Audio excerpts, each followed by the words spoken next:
지난주에 있었던 바이오 시황을 정리해 보도록 하겠습니다.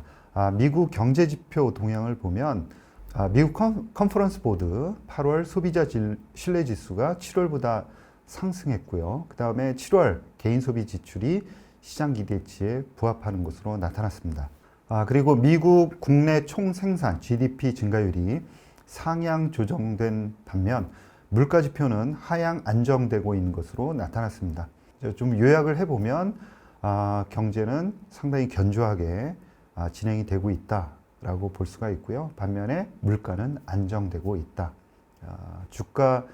주식시장에는 상당히 긍정적인 그런 지표 흐름이다라고 볼 수가 있고요. 이러한 견조한 경제 성장 흐름에 따라서 시장 금리도 약간 상승하는 그런 모습이 나타나는데요. 미국 10년물 국채 금리는 지난주에 3.8에서 이번 주는 3.91까지 상승하는 모습이 나타났고 유가는 73달러를 기록하고 있습니다. 바이오도 금리가 약간 상승하면서 2주 연속으로 상승 흐름을 보였었는데요. 지난주에는 변동성도 낮아지면서 보합세를 기록했고 종목별로 별 특징을 보이지도 못했습니다. 반면에 국내는 유한양행과 GI 이노베이션이 주간 단위로 40% 이상 급등하면서 미국 대비 상승률이 높았다라는 말씀을 드리겠습니다. 금리와 주요 지수를 비교를 해보겠습니다.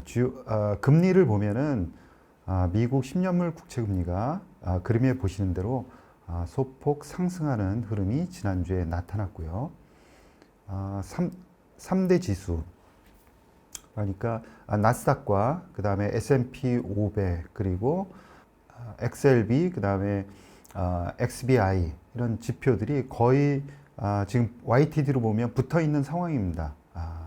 한때는 XBI가 다른 지수들 대비해서 크게 언더퍼폼하는 모습을 보였지만 최근에는 거의 붙어 있는 모습이고요. 따라서 금리가 추세적으로 좀 하향하는 그런 모습을 보인다 그러면은 그때는 XBI의 상승 탄력이 더 돋보일 것이다 이렇게 생각을 하고요. XLB 같은 경우에도 상당히 꾸준하게 상승하는 그런 모습을 보이고 있습니다.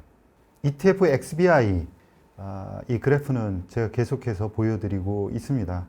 지난 2년 반 정도 거의 3년 가까이 박스권에서 움직이지 못하고 있는 상황이고요. 지금은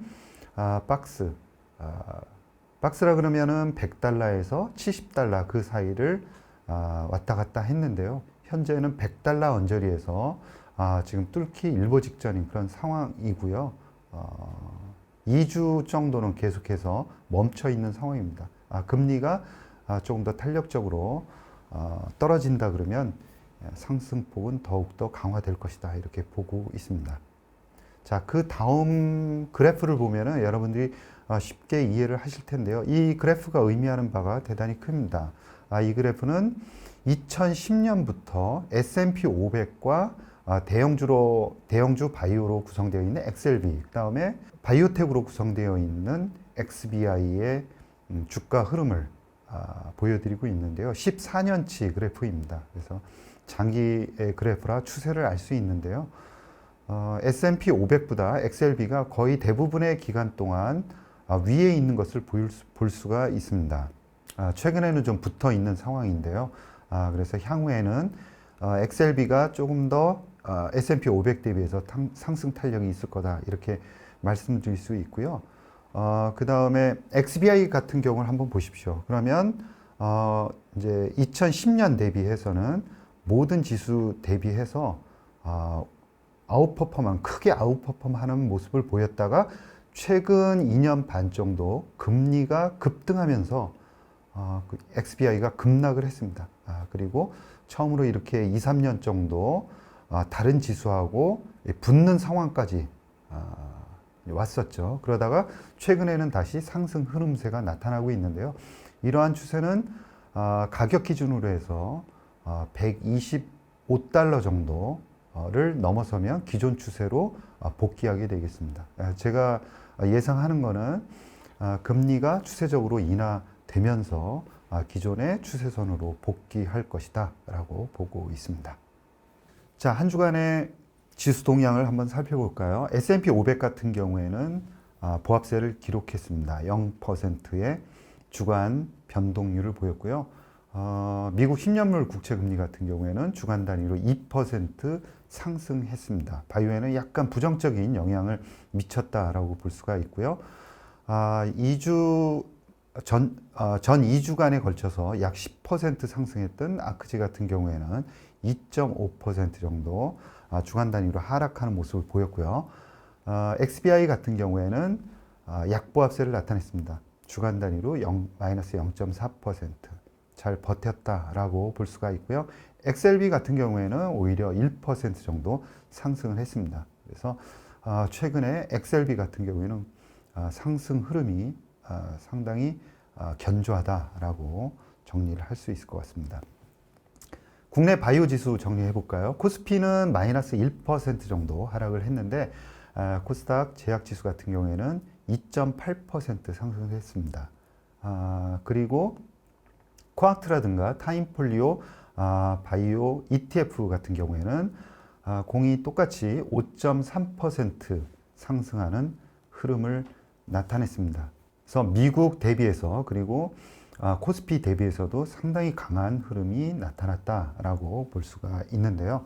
주간 단위로도 미국 대비해서 시장 금리 상승에 따라서 미국 시장은 금리 상승에 따라서 보합세를 기록했지만 국내 바이오는 높은 상승률을 기록을 했습니다. YTD로 그러니까 연초 대비해서 보더라도 코스닥 제약 지수는 21% 상승을 했고요.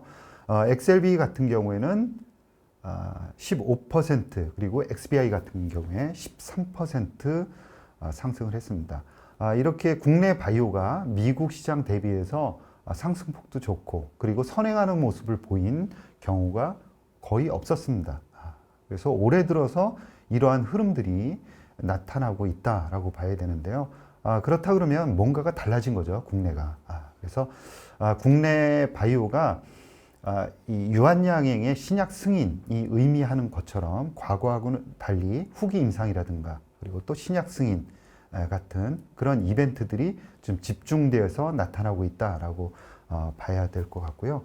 향후에 대한 성장이 가시화되면서 스포트라이트를 받고 있다라고 말씀드릴 수 있을 것 같습니다. 그래서 하반기에는 후기 임상 결과 발표, 중기나 후기 임상, 그리고 이런 임상 중에서도 베스트 인 클래스, 그 다음에 퍼스트 인 클래스의 의미 있는 글로벌 경쟁력을 갖춘 그런 약물들의 임상 결과가 발표되거나 아니면은 기술 수출 가능성이 높은 기업들 중심으로 해서 계속해서 상승 흐름이 나타나지 않을까라고 보고 있습니다. 그래서 국내 바이오는 유한양행 신약 승인 기점으로 해서 새로운 성장 국면으로 진입했다라고 볼 수가 있는데요. 조금 더 부연 설명을 드리면 서두에 제가 말씀드린 것처럼 우리나라의 제약 바이오가 뭐 바뀌었느냐 그러는데 확실히 바뀌었습니다. 왜 바뀌었냐면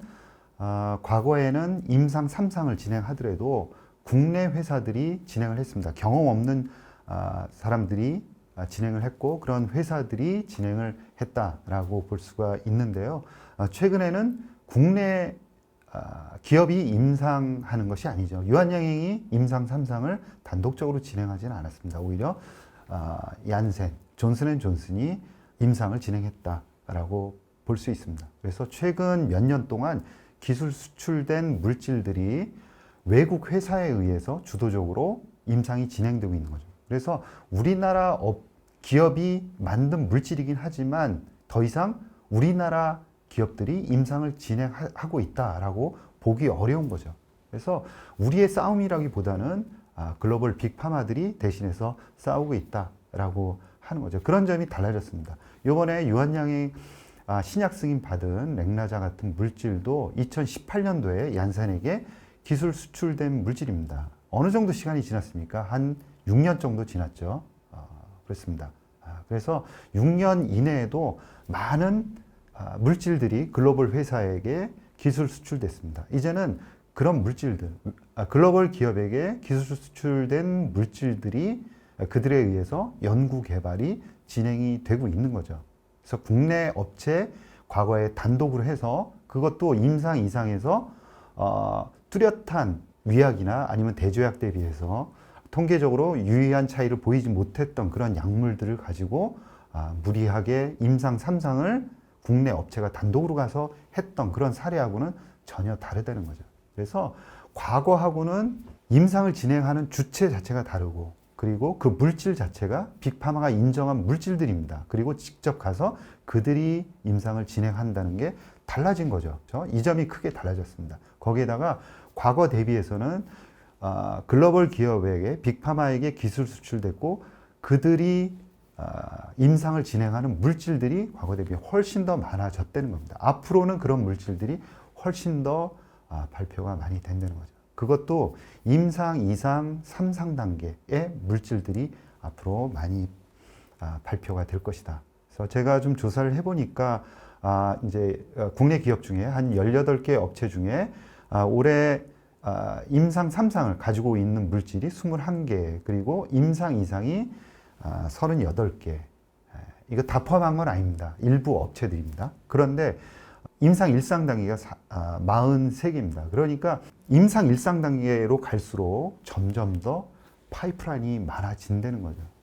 그리고 글로벌 기업에게 기술 수출된 물질들이 훨씬 더 많습니다.